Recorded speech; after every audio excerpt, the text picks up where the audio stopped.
One of the questions we get asked most often is, what's the best wildlife destination you've ever visited? That's kind of like asking someone who their favorite child is. Yeah. So in this series, we're sharing our favorite wildlife experiences, as well as a few that we'd skip and why. And in this video, we're going to be talking about our favorite places to see big cats.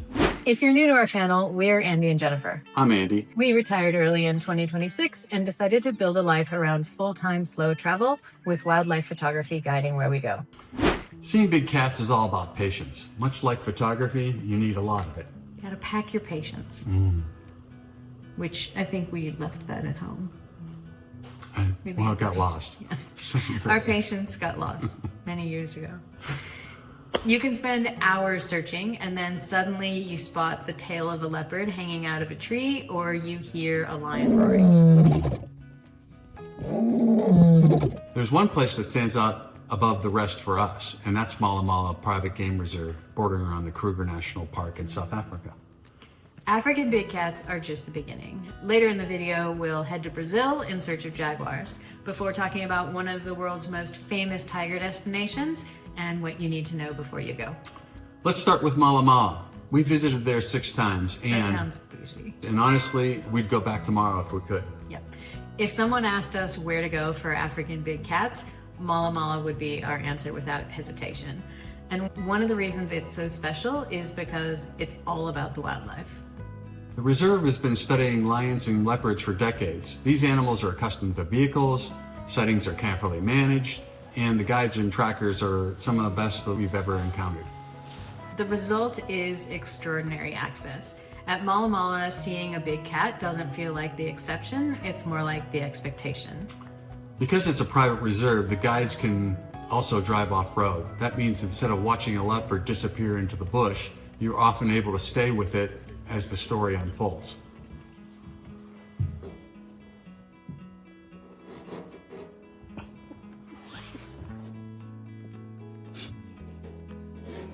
I think that's another thing that makes MalaMala so special.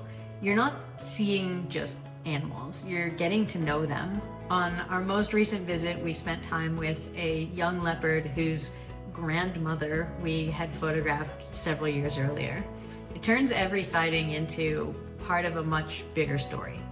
Sometimes we're sitting under a tree for 2 hours waiting for a leopard to come down. Sometimes we're watching little tiny cubs tussle in the tall grass. And sometimes the lions and leopards walk so close to your vehicle that the giant telephoto lens becomes completely useless.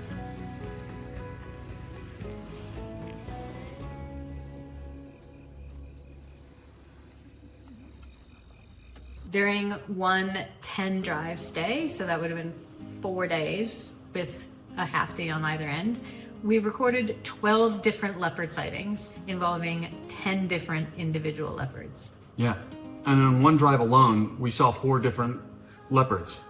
And on one drive. It was 3 crazy. hours.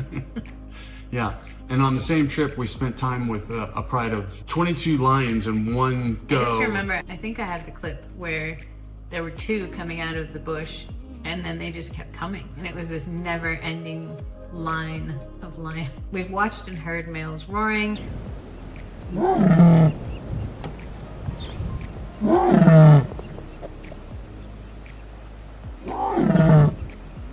We've seen lions and leopards mating. Viewer discretion is advised.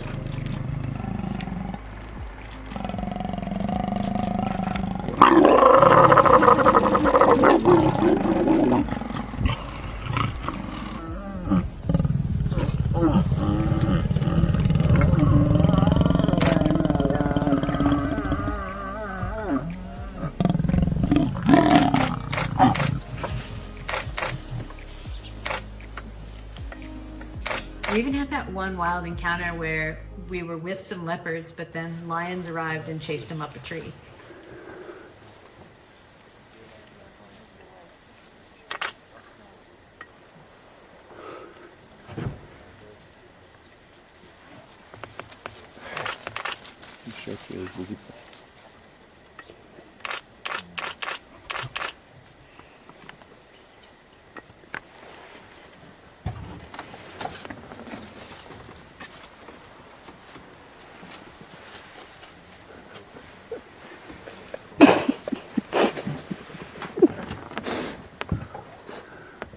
At some point, you just hold the camera back. I couldn't even shoot.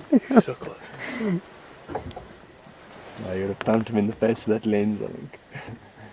If you're looking for African big cats, we'd find it very hard to recommend anywhere else. But Africa is not the only place we travel to see big cats. If MalaMala is about finding cats, the Pantanal is about searching for them. You know they're out there somewhere, hidden along the riverbank, but you just have to wait for them to appear.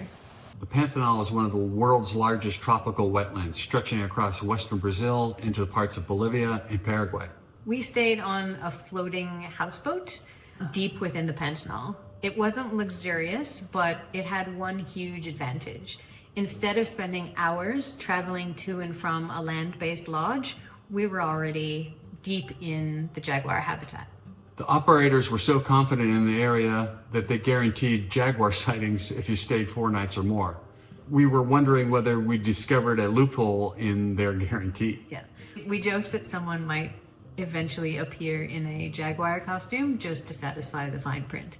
But then everything changed. And on our final day, we saw 5 jaguar. Yeah. It was crazy. That very first sighting is still the one that sticks with me. A jaguar appeared on the riverbank beside this dead tree that was sticking out over the water. And as photographers, you sometimes find yourself kind of quietly willing an animal to move just a few feet in the right direction. And I remember staring at that jaguar and thinking, if you could just walk out onto that branch, just walk out onto that branch. And unbelievably, it did. Yeah. Patience came into play. Yeah. And I think manifestation. I think everybody on that vessel was like manifesting that thing to move into the light on that branch so we could get a good shot of it. But I think that's also something that was unique about that encounter, is that we were the only boat there. And I don't know if it's changed since we've been there. I think we were there maybe 10 years ago, and it's still, top of our mind. But I have seen pictures of the Pantanal with a lot of boats. So we could have been lucky because we were staying so far in that we had the whole place to ourselves, or it could have gotten more popular. I think it's more popular. Yeah. And that's what makes the Pantanal so special. It's not just about seeing jaguars, it's about the anticipation and the experience of the jaguar. And for those 3 days when I say we saw nothing, we had birds, we had capybara, we had caiman, we had otters.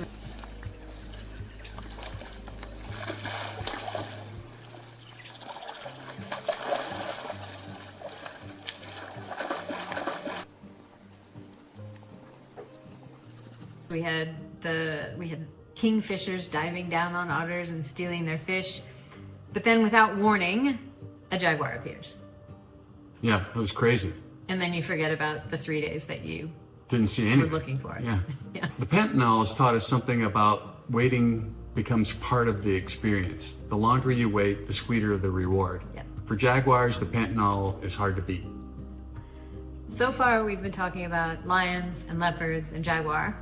That leaves one of the most sought-after big cat experiences in the world, which is seeing a wild tiger. And for most people, India is the first place they think of when they think about seeing tigers in the wild.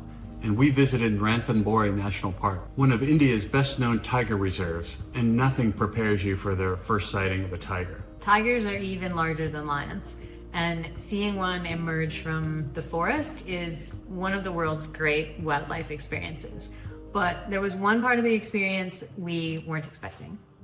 On several sightings, we found ourselves surrounded by dozens of vehicles, all trying to get the best view. Cars blocked each other, squeezed in position, pushed forward for a better angle. Drivers and guides shouted at one another. People in vehicles were yelling into their phones, trying to tell family and friends where the tiger were. Yeah, I think more than anything, it just felt disrespectful. Mm-hmm. Not to the other visitors, but to the tigers themselves.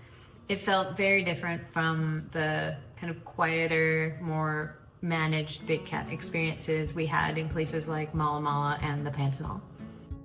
Again, it's entirely possible that we were unlucky. We only have one trip to judge from, but if we went back, we'd spend a lot more time researching which reserve offered the kind of experiences we were looking for. Yeah.